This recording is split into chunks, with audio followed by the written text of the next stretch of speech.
Amigos de cincuento.com, un placer saludarles. Mi nombre es Luis Aníbal Velázquez. Estamos en la ciudad de Washington. Es un honor conversar desde acá con nuestro embajador, el embajador de Venezuela, ante la Organización de Estados Americanos. Embajador, bienvenido. Gracias, Luis Aníbal. Gracias Bienvenido por, usted. sí, gracias por recibirnos en su oficina. Es verdad, yo le di la bienvenida a cincuenta.com. A su programa. Usted nos da la bienvenida a la embajada acá Somos gente bien educada. en Washington.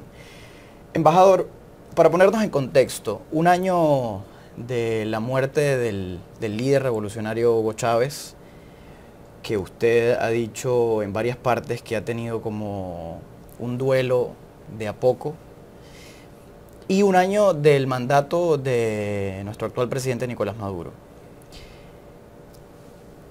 En ese contexto, ¿en qué ha cambiado América Latina y qué hay de eso en lo que ocurre hoy en Venezuela?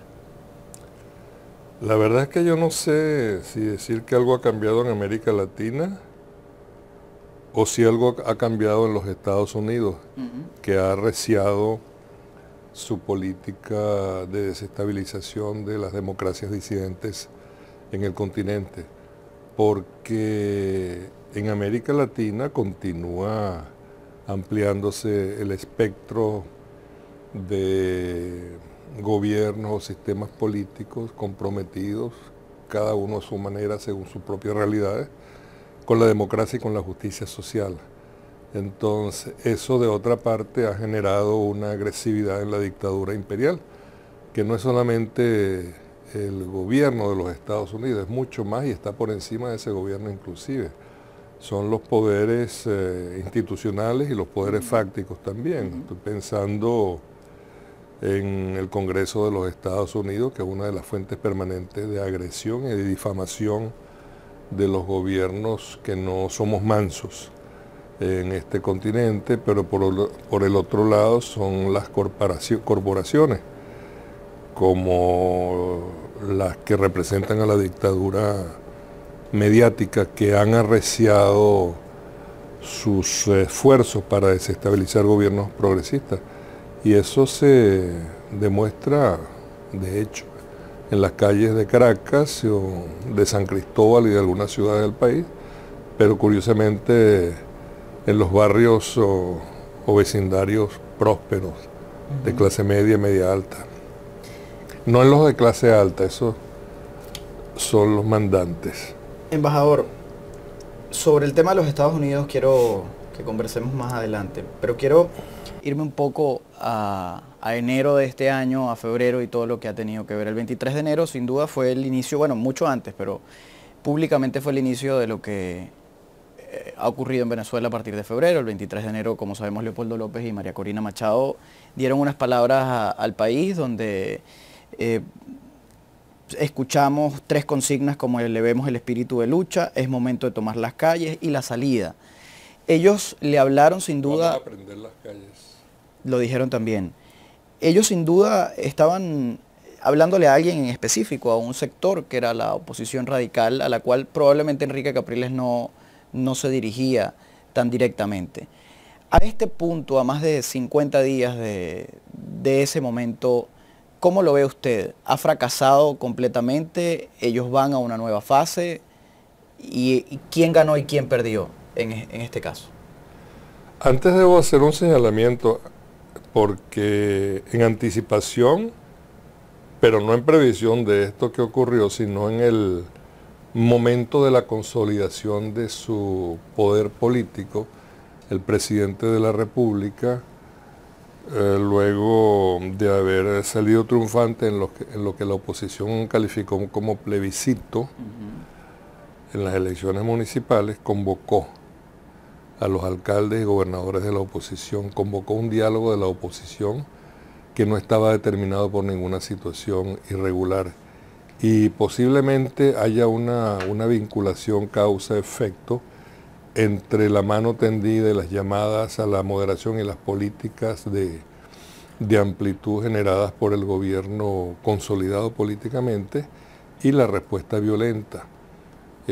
Yo creo, como en otras ocasiones, que la democracia venezolana está resistiendo los esfuerzos para desestabilizarla. Creo que el gobierno va ganando esto, pero esta es una lucha que va a tomar un tiempo. Tenemos ya 15 años en esto, soportando, enfrentando y derrotando diversas formas de desestabilización, porque esa es la práctica, hacer estremecer tanto la estructura de las instituciones democráticas en el país y en especial de la Presidencia de la República y las que sostienen al señor Presidente de la República con el apoyo popular, que puedan resquebrajarse en algún momento de alta tensión. Ese no es el caso, pero posiblemente con altibajos tengamos para largo, y esa es una realidad con la cual debemos convivir y a la cual debemos derrotar.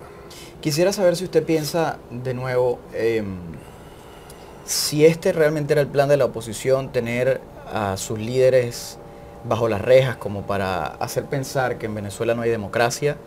Leopoldo López preso, María Corina Machado luego de su intervención en la OEA destituida, dos alcaldes de oposición destituidos de sus cargos por apoyar, según dice el Tribunal Supremo de Justicia, actos terroristas y vandálicos. ¿Le salió bien la jugada, por llamarla de algún modo, a la oposición, más sumar, lógicamente, lo que nos duele a todos los venezolanos, la cantidad de ciudadanos que han muerto en este conflicto? Los muertos siempre ha sido una previsión, hasta matemáticas, como ocurrió cuando el golpe del 11, 12 y 13 de abril, con aquella famosa declaración de los militares que anunciaron, déjeme decirlo en muy mal castellano, que anunciaron las muertes antes de que éstas muriesen. Y esto también forma parte del cálculo, y dentro de ese cálculo está en generar los muertos, es decir, matar a gente, o generar también un estado de violencia que pueda abrir paso, en algún momento a excesos en la represión, pero según la contabilidad, la información que tenemos, la mayoría de los muertos han sido producidos desde y dentro de las manifestaciones de la oposición. Algunos han caído avaliados por detrás. Hay los muertos producidos por este horror de instrumento que es la guaya o los alambres colocados para degollar motorizados o motociclistas. Entonces, sí estaba entre los cálculos, y posiblemente estén entre los cálculos nuevas formas de violencia terrorista. Creo que por allí alguna autoridad habló de muerte selectiva, puede haber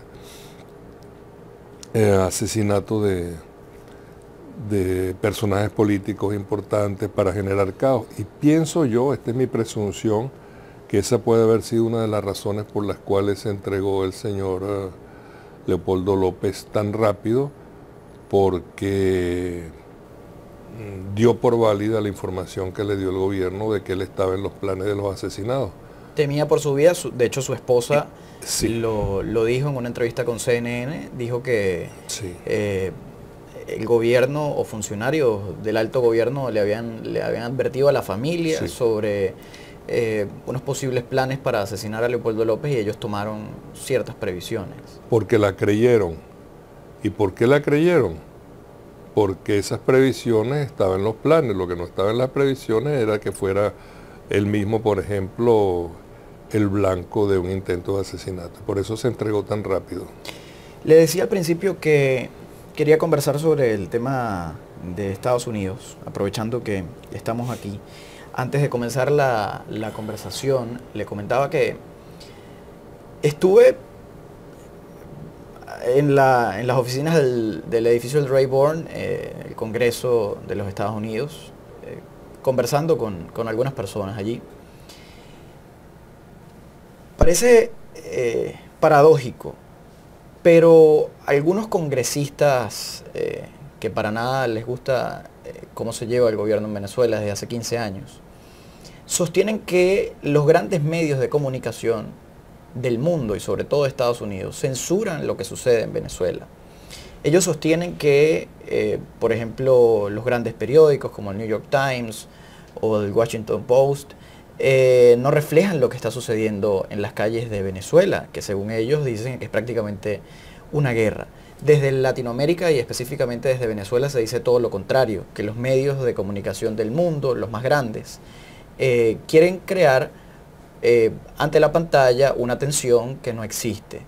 De hecho, usted en una entrevista con CNN sostuvo lo mismo, que hay CNN lo vende como una tensión en Venezuela que según su apreciación no existe, por lo menos no de esa forma. Quería saber su opinión sobre lo que piensan esos congresistas de los medios. Se trata aparentemente de un homenaje a Gabriel García Márquez con motivo de su reciente fallecimiento, en el sentido de adoptar los criterios del realismo mágico, de las fantasías, de los personajes especialmente curiosos, asignándole atributos negativos, diabólicos que no tienen algunos de los personajes que dirigen la política latinoamericana, con el objeto de justificar arremetidas desestabilizadoras, golpistas contra ellos. Es un viejo libreto, lo que pasa es que se va adaptando a las nuevas circunstancias. Si usted sigue, por ejemplo, el caso de la democracia chilena y de cómo fue derrumbándose mediante la desestabilización hasta el estallido total, encontrará grandes similitudes con lo que está pasando en países como Venezuela, o como ocasionalmente pasa en otros países controlados por gobiernos progresistas con apoyo popular, como es el caso de Ecuador, Bolivia, la misma Argentina. Y estos personajes dentro del Congreso de los Estados Unidos, que es uno de los poderes institucionales junto a los poderes fácticos, que son las corporaciones, son los que están detrás de todas estas campañas para derrocar gobiernos democráticos disidentes. Hay dos nombres que suenan bastante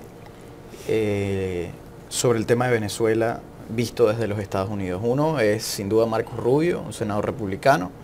Otro nombre es Ileana Ros-Lehtinen, sí, una representante al Congreso. Ellos han sostenido con insistencia que Barack Obama pareciera ser amigo de Venezuela, en el aspecto que no ha tenido un pronunciamiento firme, según sus palabras, según las palabras de estos republicanos, sobre lo que ocurre hoy en Venezuela. Incluso tenemos la información, y dicha por ellos mismos, de un proyecto de ley que tienen en los comités, esperando solamente la aprobación del presidente de la Cámara de Representantes, John Boehner, sobre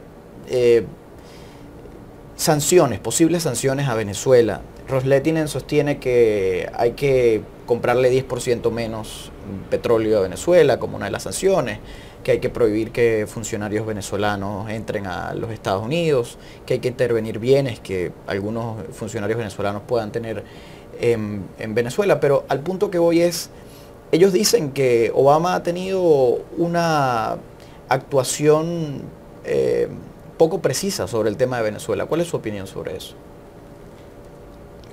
Le podría responder simplemente con una sonrisa. Estoy imaginando, el señor Marcos Rubio es un joven dinosaurio y la señora Ros-Lehtinen es una dinosauria adulta.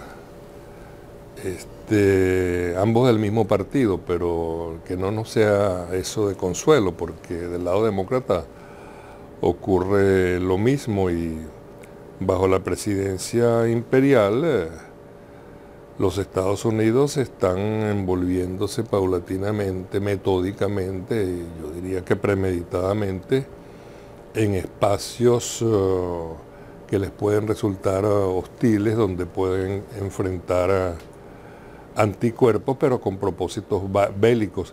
En ese sentido, yo le recomiendo a cualquier persona que se interese en la ciencia política, en la historia, leer el discurso del presidente Dwight D. Eisenhower, creo que fue unos 2 o 3 días antes de la transmisión del mando al presidente Kennedy en 1960.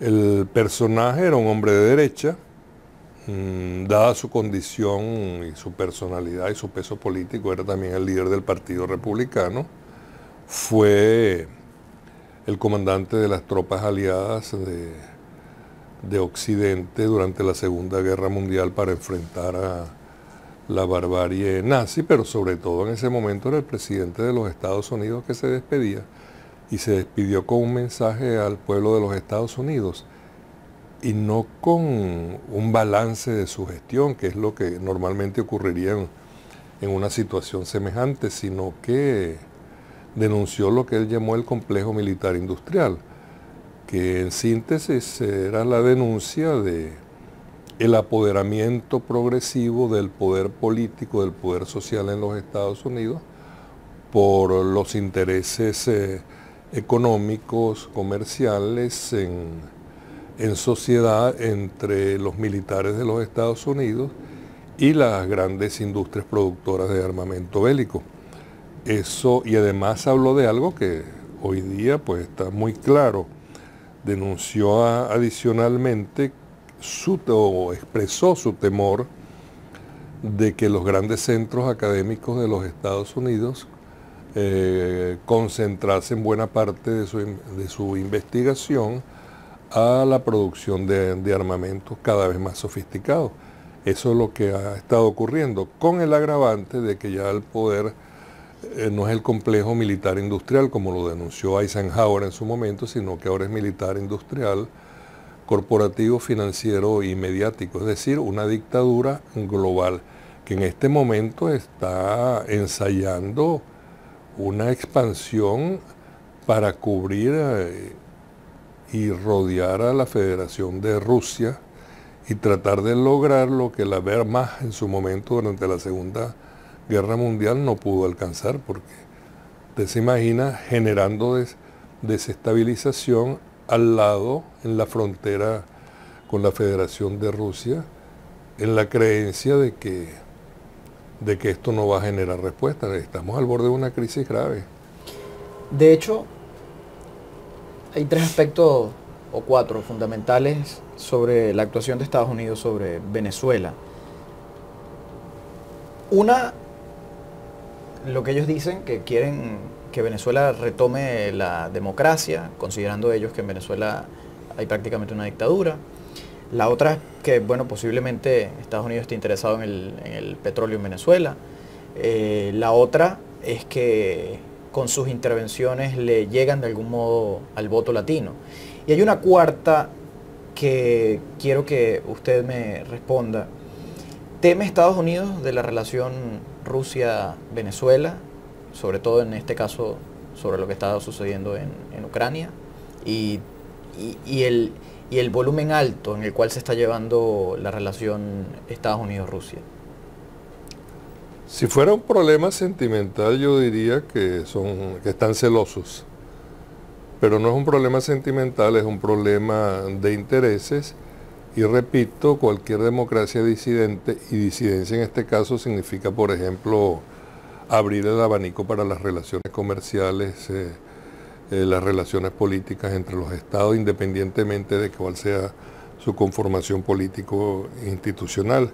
Entonces eso les molesta, les perturba, porque antes la América Latina era un coto cerrado y ahora está siendo invadida, entre comillas, y a Dios gracias, por China, por la Federación de Rusia y por la India, países que han encontrado en este enorme continente posibilidades de interlocución, de intercambio y de asociación para beneficio mutuo. Los Estados Unidos y especialmente los radicales dentro de ese país o dentro de este país, pues no aceptan eso y están prestos para favorecer cualquier tipo de desestabilización.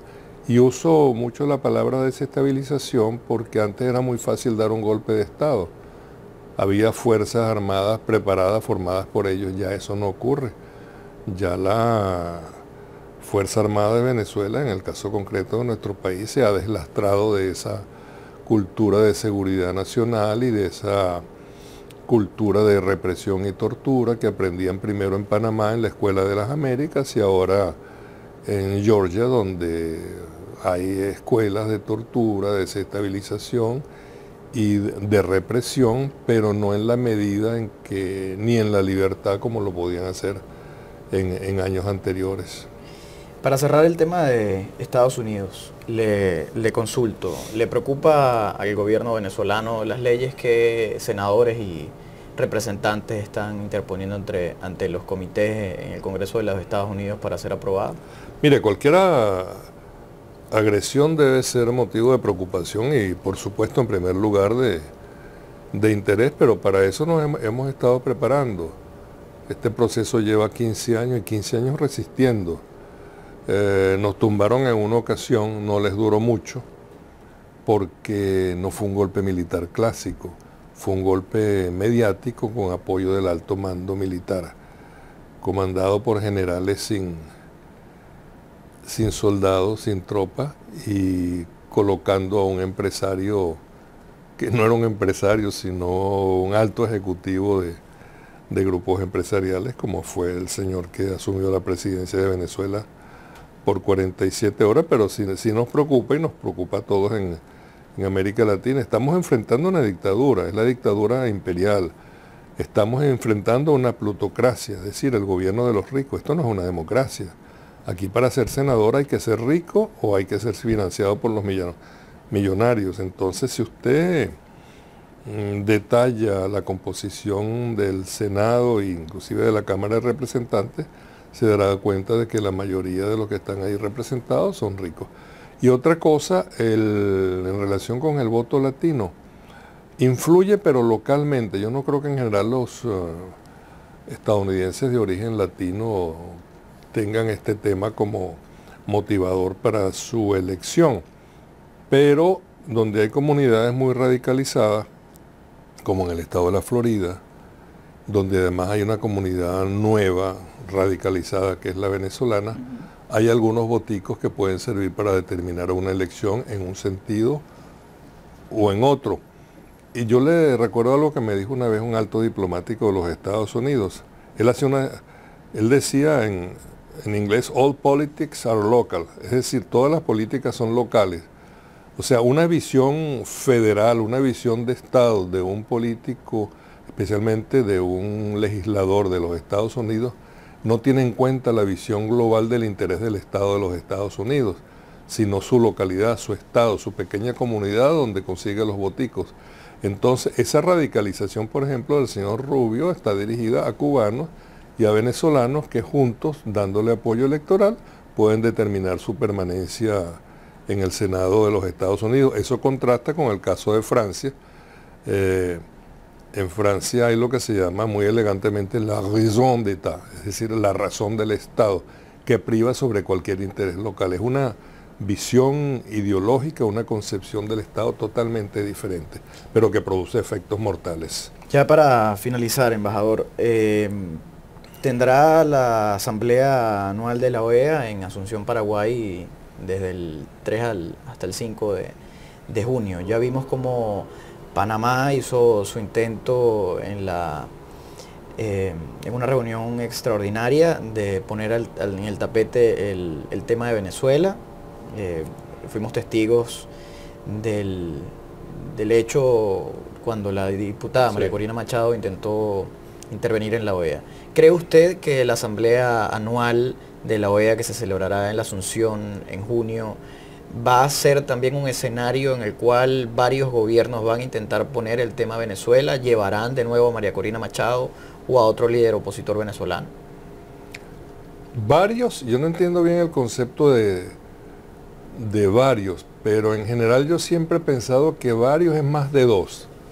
Eso quiere decir que dos no son varios, pero que tres sí son varios. Y en este caso son tres, son los Estados Unidos, son Canadá y por supuesto el gobierno colonial de Panamá. Seguramente intentarán hacer algo, habrá representantes de estas ONG financiadas por las fundaciones de ultraderecha de los Estados Unidos y algo tratarán de hacer seguramente, estamos preparados para eso. Nosotros vivimos en batalla, aunque no somos masoquistas, pues eso forma parte de nuestra cultura, de nuestra sensibilidad, de nuestro entrenamiento diario, y en la Asamblea de la OEA será una oportunidad para dar la batalla, pero recuerden, nosotros podemos hablar también. Y en todo caso, ya estos tres han recibido unas cuantas derrotas e insiste forzando de manera irrespetuosa a los Estados miembros de la Organización de los Estados Americanos a pronunciarse sobre temas sobre los cuales ya han decidido la respuesta. Entonces es una situación absurda, pero forma parte de esta presión abusiva de la dictadura imperial, de su nuevo asistente que es Canadá y del gobierno colonial, como ya dije, de Panamá. Decía, ya para cerrar, ahora sí, García Márquez, luego de un encuentro que tuvo con Chávez en el 99, escribía una crónica, decía que para él habían dos Chávez, que Chávez era un enigma, el Chávez que él conocía a través de los medios, en su campaña presidencial, la primera en el 98, y el Chávez que él conoció en ese famoso vuelo desde La Habana hasta Caracas, que le sirvió para escribir esa amplia crónica. Hablaba él del poder de los medios, lógicamente, en cómo construir una imagen a nivel mundial. Usted que está acá en este momento en Washington y le toca desarrollar el tema diplomático de Venezuela ante el mundo, ¿cuál es su mensaje a los venezolanos que están hoy aquí en los Estados Unidos, que han decidido irse del país por cualquier razón y sosteniendo cualquier posición política? Usted, la visión de Venezuela desde aquí hoy. Eso es difícil porque además no creo que dé muchos resultados. Yo les diría, no crean lo que les digan, no crean lo que leen en los medios, pero de todas maneras ya ellos abandonaron el país por sus propias creencias. Ellos creyeron en algún momento de que no hay futuro en Venezuela, creyeron que no hay una democracia, a pesar de que todos los días se pronuncian, y donde desafortunadamente todavía funciona la impunidad, una Venezuela donde algunos políticos salen a defender a los que cometen crímenes políticos, pero ellos se van alimentando y además leyendo los medios todos los días o viendo los programas de televisión, terminan sufriendo la crispación inducida por los medios, porque yo a veces les digo, pero en la Cuarta República había problemas serios. El Caracazo no es cualquier cosa. El Caracazo fue la más grande violación de los derechos humanos, sobre todo por su carácter súbito, no solamente en la historia de Venezuela, sino en la historia de América Latina. Miles de muertos en 2 días, aunque la versión oficial, según me dijo un alto oficial que fue cercano al presidente Pérez, solamente fueron 259 muertos en 2 días solamente. Solamente. Dígale usted a la madre del único muerto en una confrontación política violenta, que las estadísticas son excelentes porque el único muerto fue su hijo. Sí, sí, claro. Pero será un proceso, vendrá una nueva generación de venezolanos en el exterior que entenderán como hay una nueva generación de cubanos americanos que ya no se tragan las historias que les contaban sus padres. Bueno, embajador, muchísimas gracias por recibirnos Gracias, señor Velázquez. En su oficina. Ha sido un placer. Que Dios lo bendiga. Con usted igualmente. Gracias a ustedes y sigan con más de 50.com.